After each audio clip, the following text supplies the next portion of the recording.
सुंदर लाइन का संकेत हमें माँ साहब करत हूँ।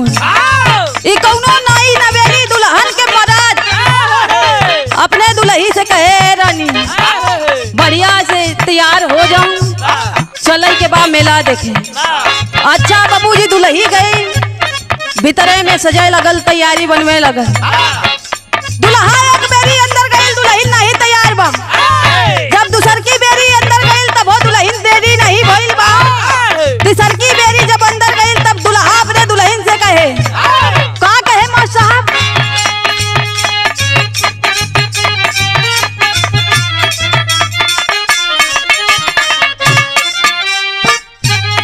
यह कहे हो का करता रूह अबले,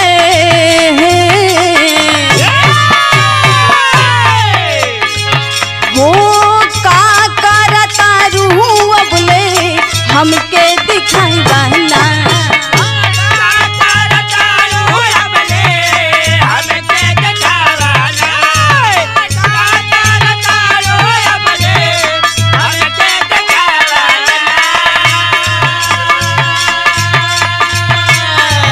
ओ रूपवा से पर्दा तनी धनिया हटावना।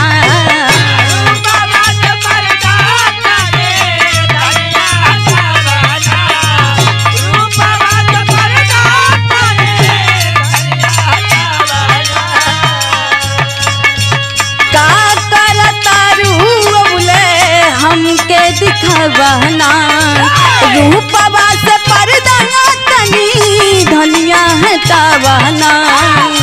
ताबू दुल्ही कहे माथे पर हम बिंदिया लगवनी, हो माथे पर हम बिंदिया लगवनी, माथे पर हम बिंदिया लगवनी, लेनी बाली सवारी।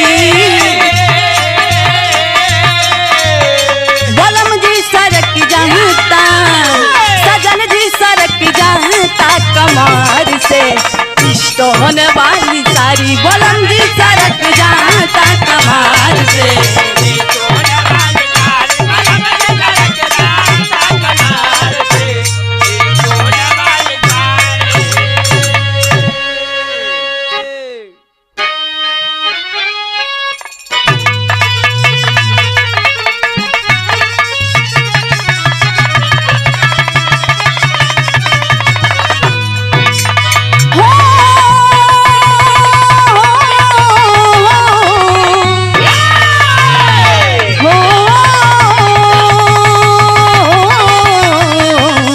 सवैया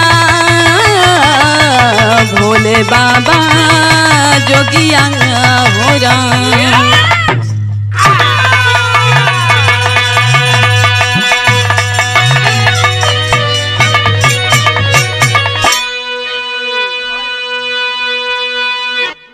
अच्छा बाबूजी, भगवान स्वरूप हमारे श्रोता बंधु, हम बिरहा गायिका सावित्री बागी एंड पार्टी बाबा आप सभी को एक स्वर में प्रणाम करती हूँ।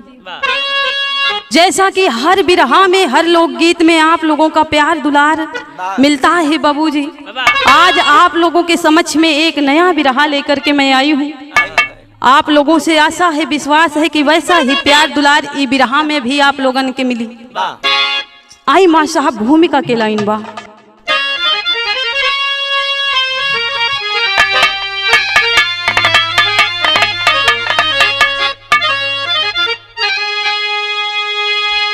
भक्त की शक्ति में शक्ति होती प्रबल,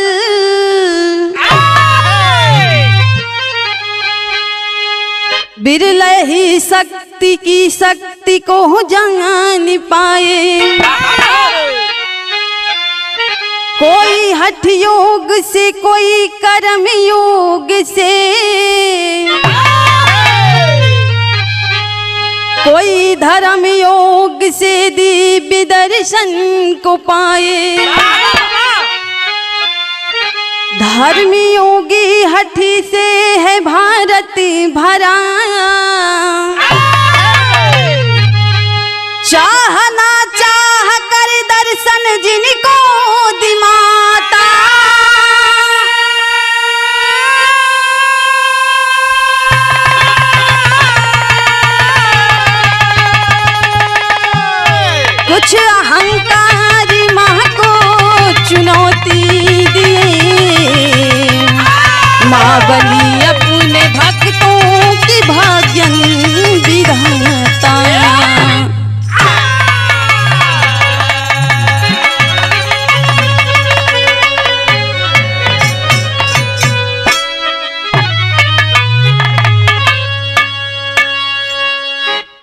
ए भैया शक्ति को वही जान पाया है, वही भक्ति में डूब पाया है जिसने शक्ति को पहचाना है। बड़ी ही सुंदर गजल के लाइन हो मास्टर साहब।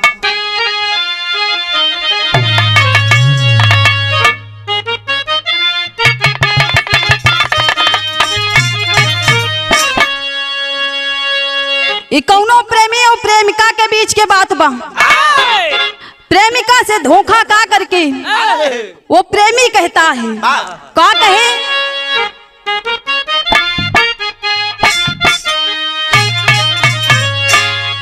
यह कहे, मेरे महबूब मेरे साथ बड़ा चाल किया,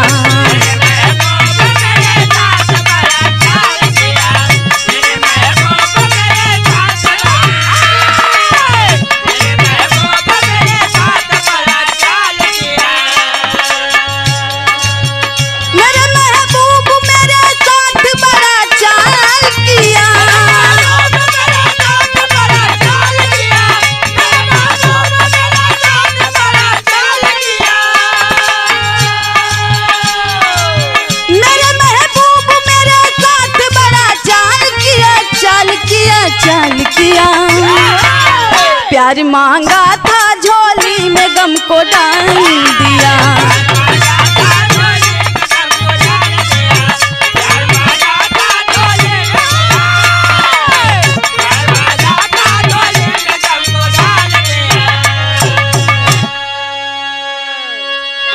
लेकिन गौर करेंगे बाबूजी, गजल से सुंदर बहाव में लाइन हमारे कवि जी लिखते हैं कैसे,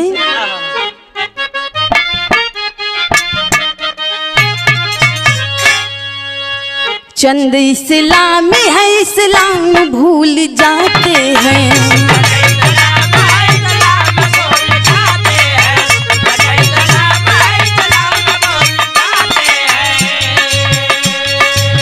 चंद इस्लामी है इस्लाम भूल जाते हैं,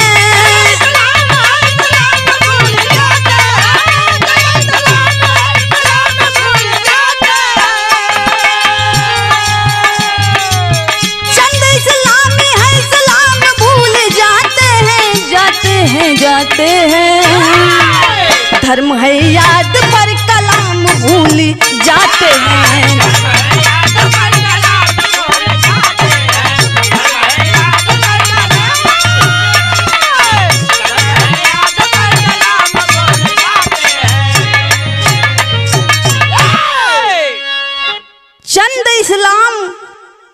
चंद इस्लामी इस्लाम भूल जाते हैं, धर्म है याद पर कलाम भूल जाते हैं।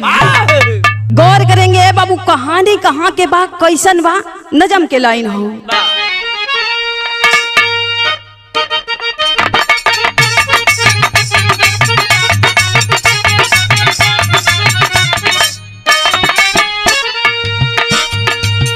हमारे देश में जब राज मुगल काली रहा,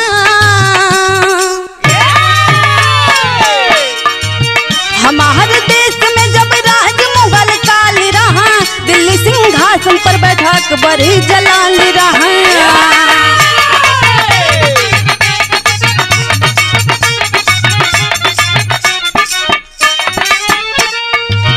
उन्हीं के दौर में एक भक्त की कहानी है,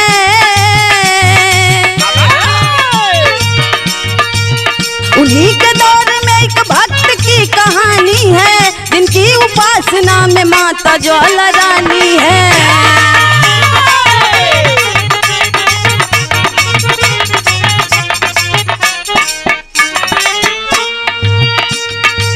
भक्त ध्यानु नदीन ग्राम से जब चलते हैं,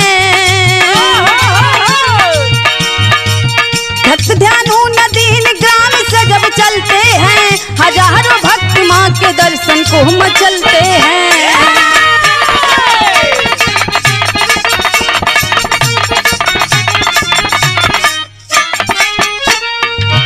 चांदनी चौक में सब रोक दिए जाते हैं, चांदनी चौक में सब रोक दिए जाते हैं, सिपाही ध्यान को अकबर के पास लाते हैं,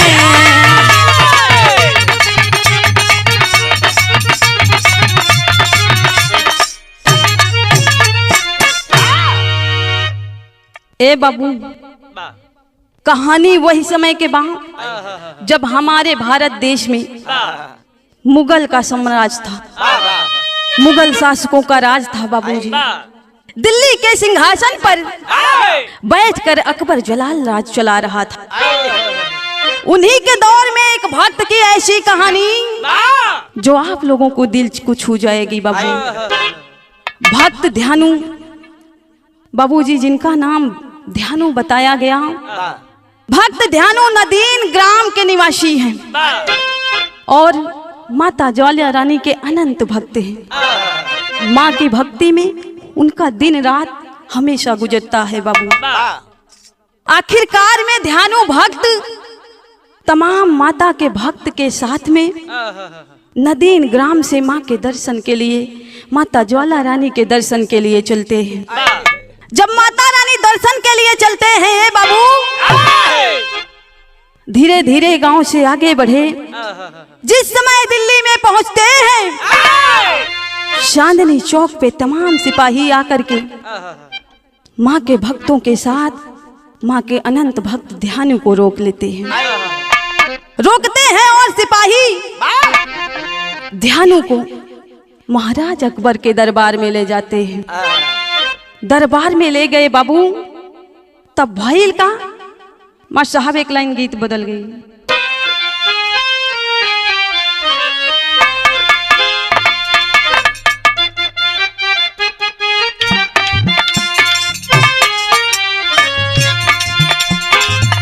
बड़ी ही सुंदर लाइन का संकेत हो।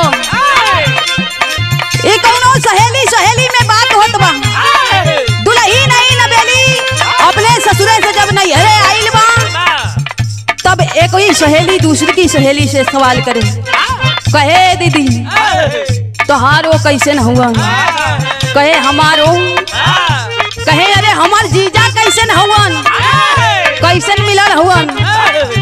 तब वो लड़की अपने सहेली से बतावे, का बताओ ना साहब,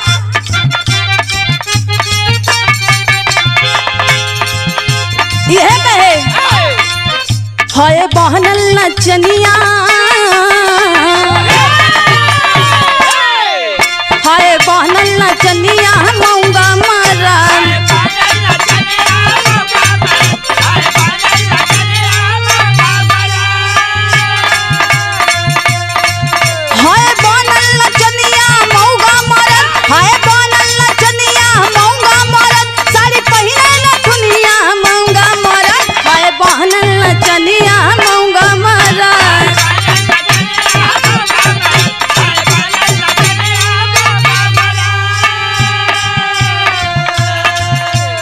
ए बाबू। महाराज अकबर जी भक्त ध्यानु से सवाल कर दिए, कहाँ जा रहा है तू, इतने लोगों को साथ में लेकर के कहाँ जा रहा है, कहेगा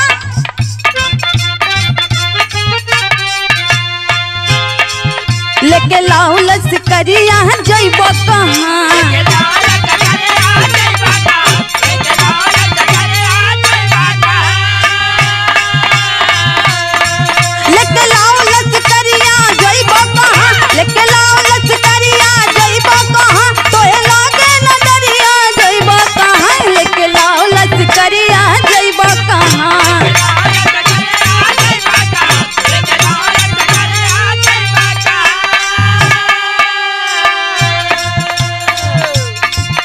और कहलन कहाँ है मुल्क तेरा, कहाँ ठिकाना,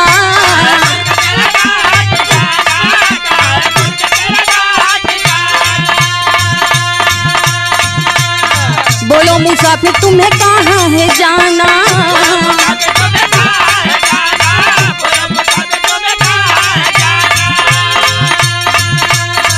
नहीं चिंता फिकरिया जइबा कहाँ, नहीं चिंता फिकरिया जइबा कहाँ, लेके लाहू लश्करिया जइबा कहाँ।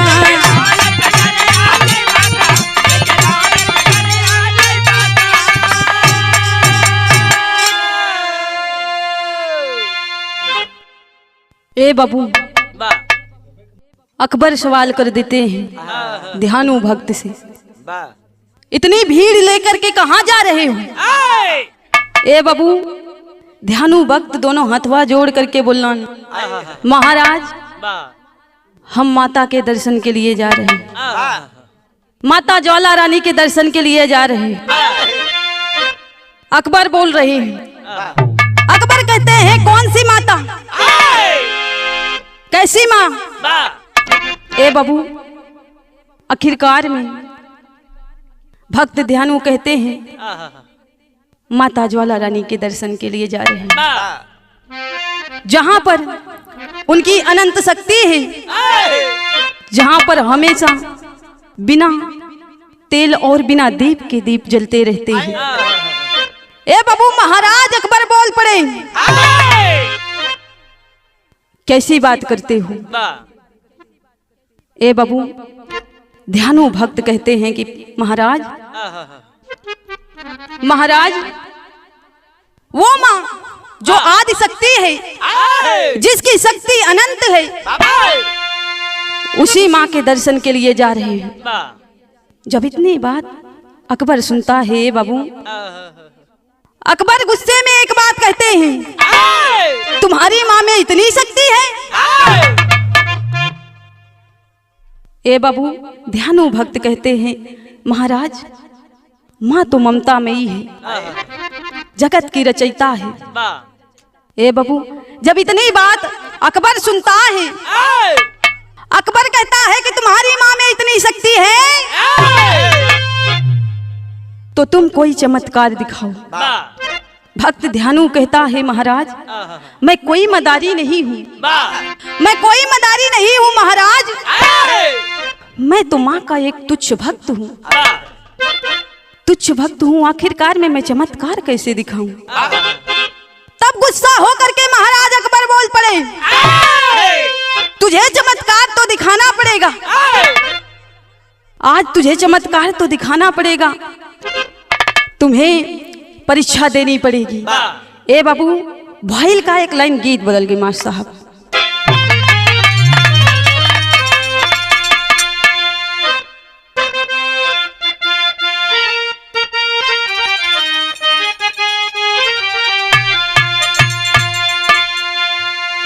पटना से बैदा बुलाईदा, पटना से बैदा बुलाईदा, नजरा गईल गैया, पटना से बैदा बुलाईदा, नजरा गईल गैया, पटना से बैदा बुलाईदा, नजरा गईल गैया, नजरा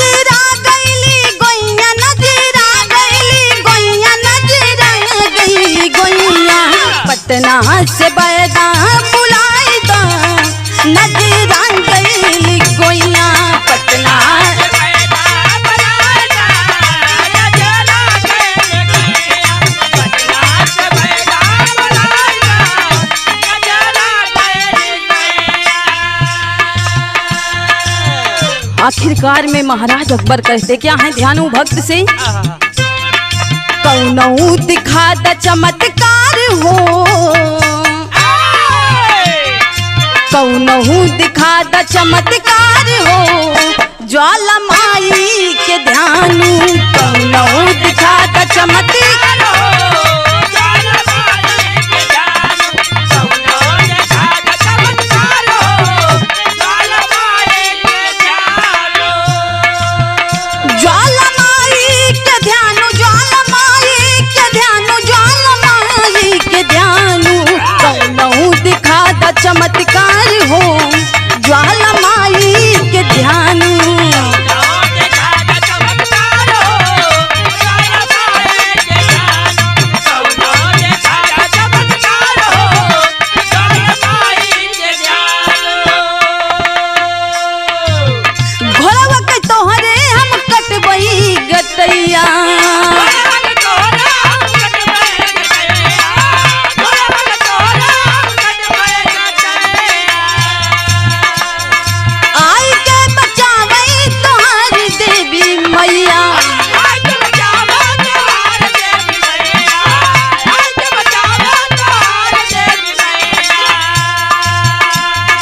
चल गईली तुरत ही तलवार हो, चल गईली तुरत ही तलवार हो, रोवई माई कई ध्यानू।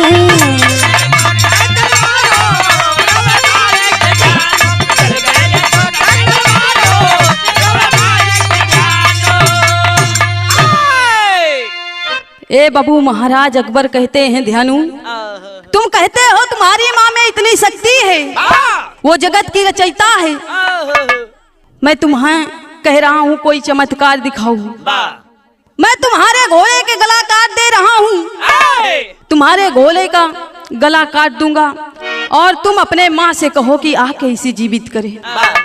ए बाबू, इतना कह करके महाराज अकबर ने घोड़े के ऊपर तलवार चला दिया। रक्त की धारा बह चली बाबू, धड़ अलग हो गया और शरीर अलग हो गया। ध्यानु के आंखों से आंसू निकल पड़े। ध्यानु कहता है कि महाराज आपने ये क्या कर दिया।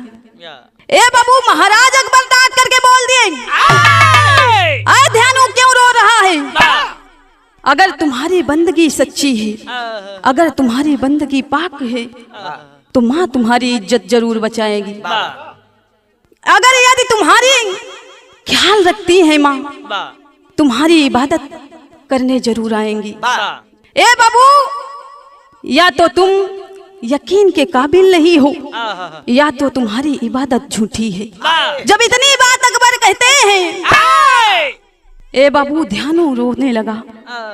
अकबर जी कहते हैं, बुलाए अपनी माँ को, साबित कर कि तुम्हारी माँ शक्तिमयी है, जगत जननी है, जगत की नियंता है। ए बाबू, आखिरकार में दोनों हाथ जोड़ करके आज महाराज अकबर के सामने ध्यानु रो रहा है। एक लाइन गीत बदल, अंजुरी में भारी भारी मोतिया लुटाई जी, मरवा के यारी यारी, मरवा के यारी यारी, चौका पुराई जी, मरवा के यारी यारी।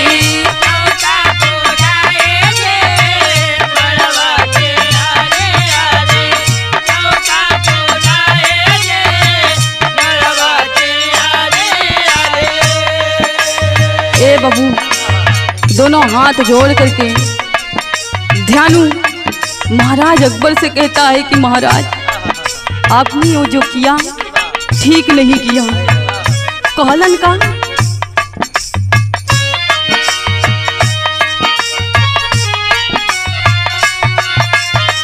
कहे के मुअवला राजन घोड़वन हमार हो, दिहला विपतिया डारी, दिहला विपतिया डारी, हमरा का पार हो, दिहला विपतिया डारी।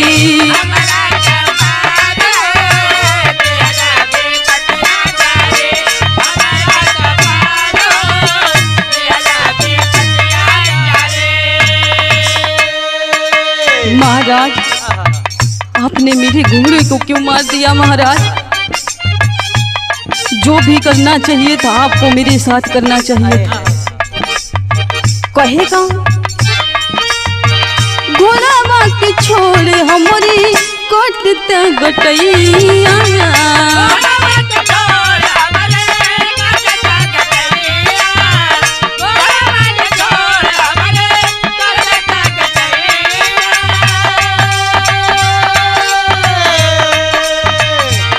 आपने मेरे घोड़े के गला को ना काट करके मेरे गले को काट दिए होते महाराज, मेरी माँ आती मुझे बचाने के लिए। आपने मेरे घोड़े का गला काट दिया महाराज, आपने ये ठीक नहीं किया। कहलन का, आई के बचौती न हुआ मांग देवी मैया,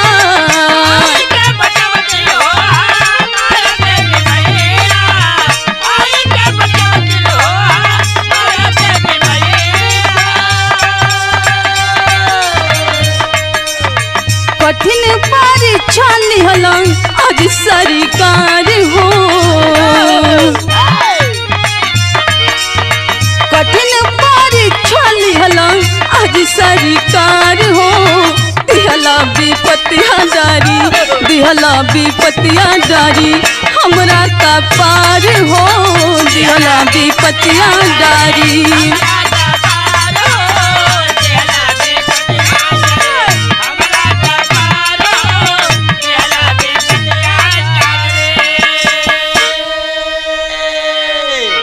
महाराज आपने ए बाबू ध्यानु कहता है महाराज आपने जो किया अच्छा नहीं किया, मुझे मारते मेरी माँ मुझे बचाने आती, आपने घोड़े को मारकर अच्छा नहीं किया महाराज। ए बाबू आखिरकार में अकबर कहते ही अगर तुम्हारी भक्ति सच्ची है तो तुम इस घोड़े को अपने माँ से कहो कि जीवित करे। परेशान हो करके जब कोई तरीका नहीं मिला ए बाबू आखिरकार में ध्यानो भक्त अकबर से एक बात कहता है कि महाराज मेरे घोड़े को सही सलामत 1 महीने तक आप रखिएगा, जब मैं वापस आऊंगा तब मुझे मेरा घोड़ा चाहिए। ए बाबू इतनी बात कह करके ध्यानु महाराज अकबर के दरबार से माता ज्वाला रानी के दरबार चल दिया।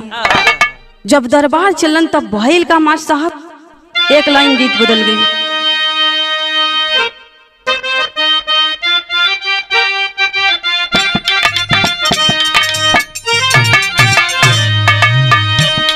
बड़ा ही सुंदर लाइन के संकेत भइल बा।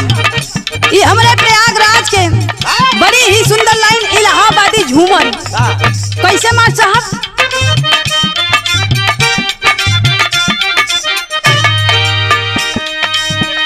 ध्यानु रोवत छोड़ बुकार दिया डगरा सीधा, बहे नैना जलधार दरबार अइले,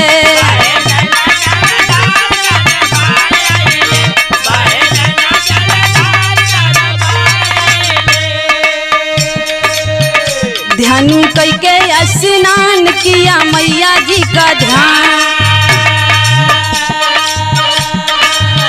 रात किए जगराता हो गुहार कैले,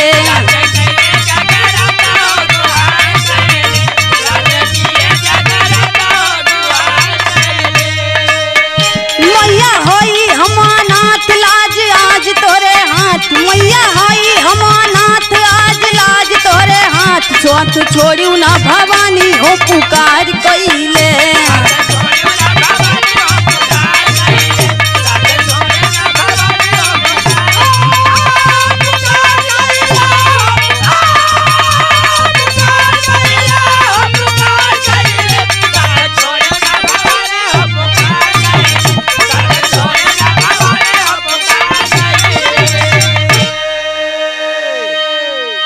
ध्यानु रोते हुए बाबू माता ज्वाला रानी की दरबार की ओर चलता है।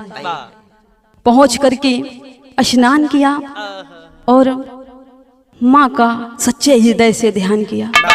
रात भर सारे भक्तों के साथ मिलकर के ध्यानु ने जगराता किया ए बाबू।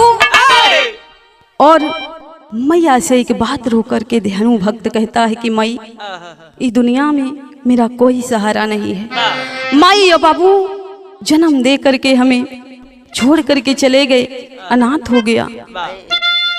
आपको ही मैंने अपनी माँ माना है, आपको ही अपना सब कुछ माना है माँ। आज मेरी लाज आपके हाथों में है माँ।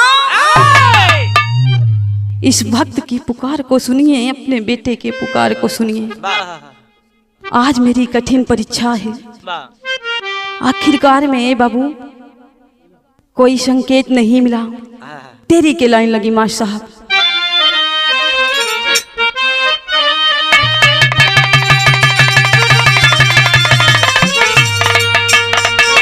मैया अब तोहरी बारी आ गई, अरे राम मैया अब हो मैया अब तोहरी बारी आ गई। तुर्क ने दिया चुनौती, आदि शक्ति महतारी है, महतारी हो महतारी। ए बाबू ध्यानु भक्त कहता है कि माई आज कठिन परीक्षा बा। एक मुस्लिम ने हमें चुनौती दी है, महाराज अकबर ने हमें चुनौती दी है। माँ आज मेरी ही परीक्षा नहीं, मेरी भक्ति की भी परीक्षा है। ए बाबू कोई संकेत नहीं मिला।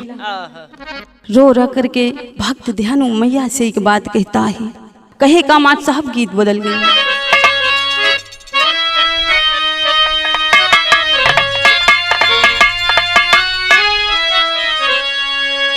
भक्त ध्यानु दोनों हाथ जोड़ करके मैया के चरणों में बैठ करके मैया से एक बात कहता है कि माँ आज मैं तेरे दर से तब तक नहीं जाऊंगा जब तक तू मेरी पुकार नहीं सुनेगी। कहलन का भक्त ध्यानु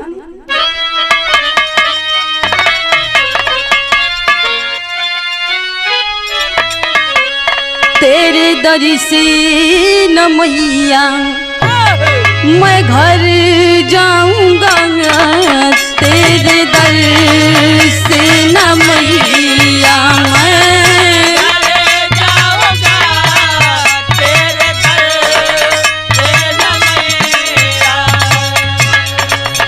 तेरे दर से न मैया मैं घर जाऊंगा, तेरे दर पे ही मैया मैं मर जाऊंगा, तेरे पे मैया मैं मर जाऊंगा, तेरे दर पे मैया मैं मर जाऊंगा, तेरे दर पे मैया।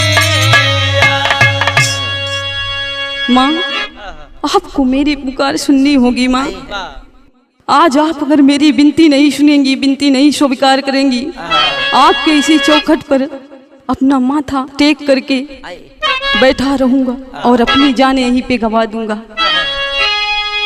कहे का वक्त है कितना कठिन एक भक्त को ठुकरा रही, लाज यदि मेरी गई तो और तेरी क्या बच पा रही, लाज रख लो नहीं मैं कुछ कर जाऊंगा, लाज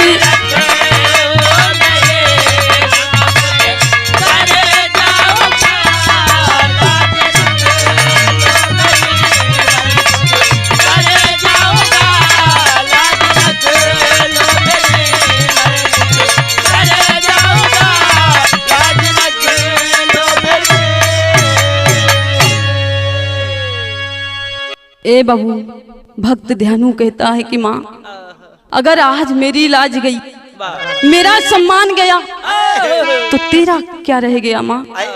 कोई भी भक्त आपकी भक्ति नहीं करेगा माँ, आपको कोई नहीं मानेगा।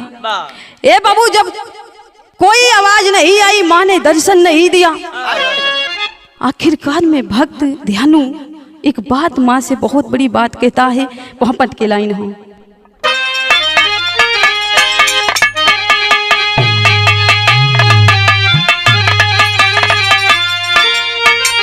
कुछ ना बोली मौन रही अरे मैया वही मंदिरवा में, कुछ ना बोली मौन रही अरे मैया वही मंदिरिया में, अरे ध्यानु भक्त ने काट दिया है गटैया वही मंदिरिया में।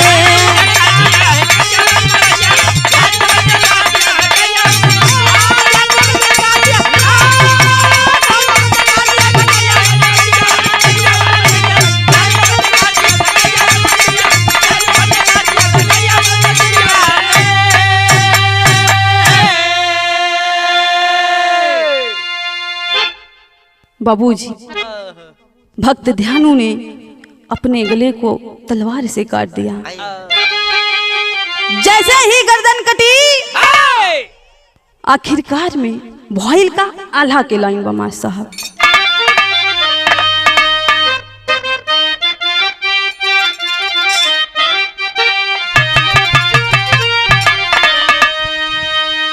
ध्यानु के गटहिया कटी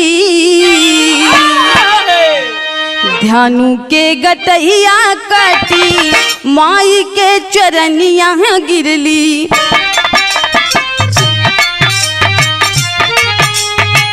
माई माय गरिया प्रगट भइली श्री माँ।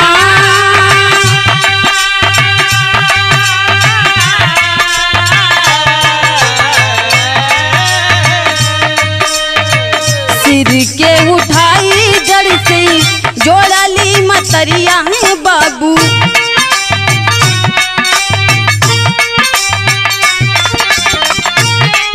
ध्यानु भगत जिंदा होई चरण भहरा।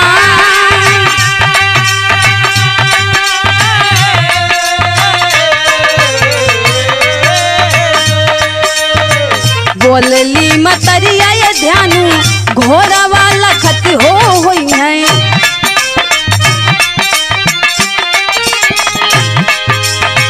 जल्दी हो ललनवा करा दिल्ली प्रस्थान।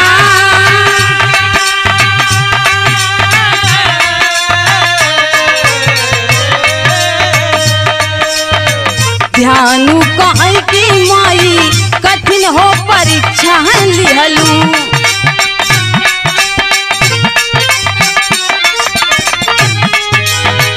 कैसे हो भगतवन के बची है सम्मान।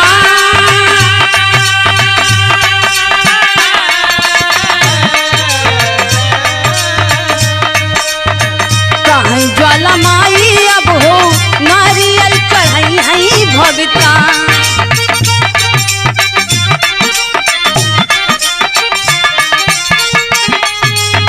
बतिया बताई मैया भइली नंतर ध्यान।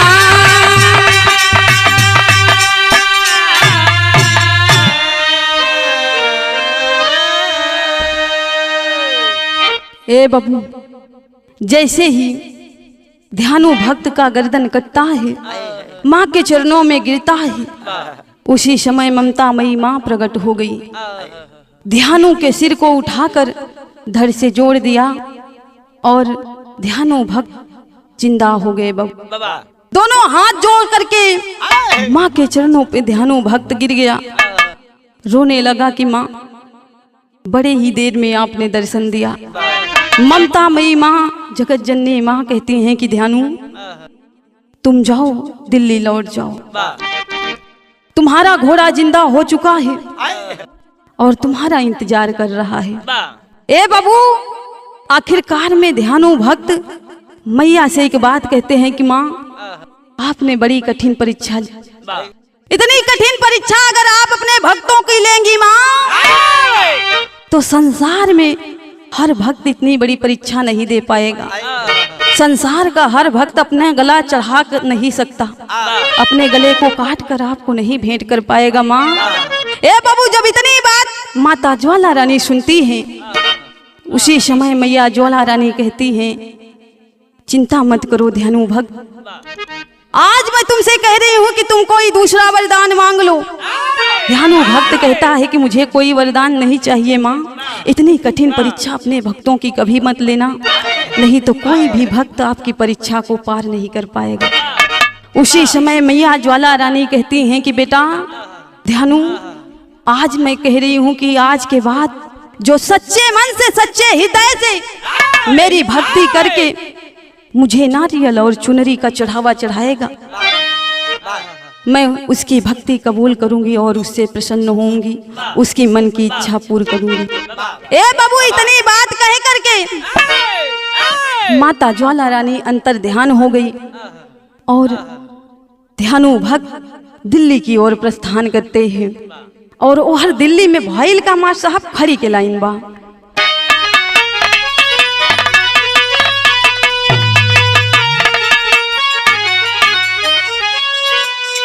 ओ हर दिल्ली में बाबू चमत्कार भइले, ओ हर दिल्ली में बाबू चमत्कार भइले, अपनी करनी पे अकबर शर्मसार भइले।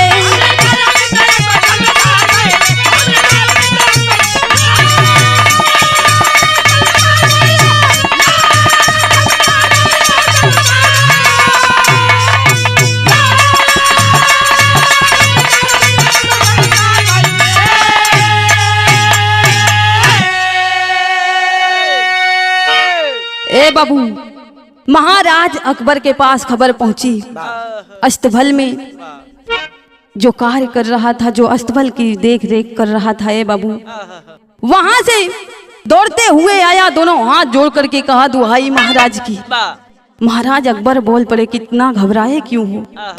ए बाबू, वो सेवक बताता है कि महाराज जिस घोड़े का गर्दन आप धड़ से अलग किए थे, वो घोड़ा जिंदा हो गया, चमत्कार हो गया महाराज। ए बाबू, जब इतनी बात अकबर सुनते हैं, अकबर को विश्वास नहीं होता है। जा करके देखते हैं घोड़ा जिंदा हुआ है। ए हर भक्त ध्यानु भी महाराज अकबर के दरबार में पहुंचे बाबू, और महाराज अकबर को जब इतना सब देखने को मिला शर्मसार हो गए, शर्म से सिर झुक गया। लेकिन दिल में बाबू, मन में छल और कपट अभी भी भरा हुआ है। आखिरकार में अपने सिपाहियों को भेज करके भक्त ध्यानु से एक बात कहते हैं कि ध्यानु, मैं भी तुम्हारी माता का दर्शन करना चाहता हूँ, मुझे भी अपने साथ ले चलो। सिपाहियों के साथ जब माता ज्वाला रानी के दरबार पहुंचे बाबू, जा करके जो ज्योत प्रज्वलित होती है, माँ के दरबार में जो 9 ज्योत प्रज्वलित होती थी ए बाबू, उन ज्योति को लोहे के तवों से ढकवा दिए। जब लोहे के तवों से ढकवा दिए, माता रानी ने अपना चमत्कार दिखाना शुरू किया। 9 तवों में छेद हो गए। छेद हो करके तवे के ऊपर जब ज्योत जलने लगी, इतने में भी अकबर को तसल्ली नहीं हुई। माँ के पूरे दरबार में नहर से पानी भरवा दिए। पानी भरवाने के बाद भी जब ज्योत नहीं बुझी है बाबू, तब महाराज अकबर को अपने मन में बड़ी ही ग्लानि हुई। उस समय महाराज अकबर समझ गए कि माँ तो माँ है, सच में माँ की शक्ति बड़ी अनंत है। ए बाबू, 1.25 मन सोने का छत्र लेकर के अपने कान्हे पर लाद करके महाराज अकबर माता के दरबार जब पहुंचे, तब भइल का मां साहब, 1.25 मन सोनवा के छत्र बनवऊले, कन्हवा पे लाद राजा दरबार आईले। छत्र टूटल नमाई जो विकार कइले, छत्र टूटल नमाई स्वीकार कइले, अपने करनी पे अकबर शर्मसार भइले।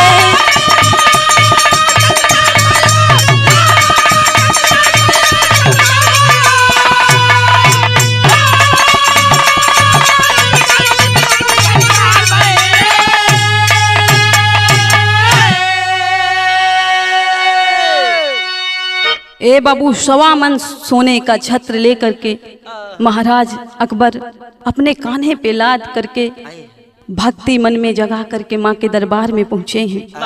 जिस समय माँ को चढ़ाने जाते हैं छत्र, बाबूजी छत्र गिरा और कई खंडों में विभाजित हो टूट गया, और वो छत्र का रंग बदल गया। ना वो सोने का रहा, ना वो चांदी का रहा, ना वो पीतल का रहा, और ना ही वो धातु का रहा। पता नहीं किस पदार्थ में बदल गया है बाबू। आज भी वो छत्र माता रानी के दरबार में, माता ज्वाला रानी के दरबार में देखने को मिलता है। आखिरकार में अकबर ने माँ से हाथ जोड़ कर क्षमा प्रार्थना याचना की, माँ मुझसे जो गलती हुई मुझे क्षमा करना, मुझसे जो भूल हुई क्षमा करना माँ, मैंने आपको पहचानने में बड़ी गलती कर दी। ए बाबू, बंधन करके क्षमा याचना करके अकबर अपने दरबार को चलते हैं। एक छोटी सी कहानी ही आप लोगन के बीच में रही। भक्त ध्यानु की परीक्षा और नारियल और चुनरी का चढ़ावा कब से चढ़ने लगा। आशा करती हूँ आप लोगों को पसंद आएगी। अंतिम लाइन में कहना है मास्टर साहब, स्वर्ग गए हैदर हफीज गए राजा राम आधार, राम गुलाब गुरु किए लेखनी गुरु अनिल से पा गए प्यार।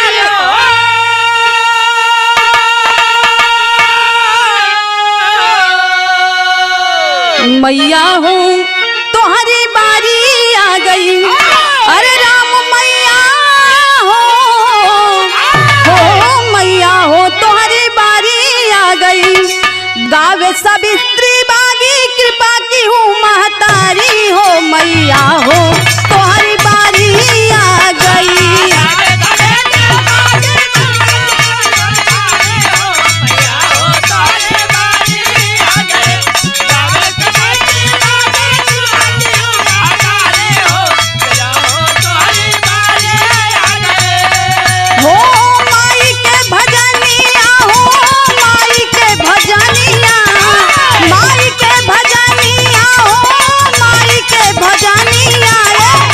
भूले जिया तबले माई के भजनिया,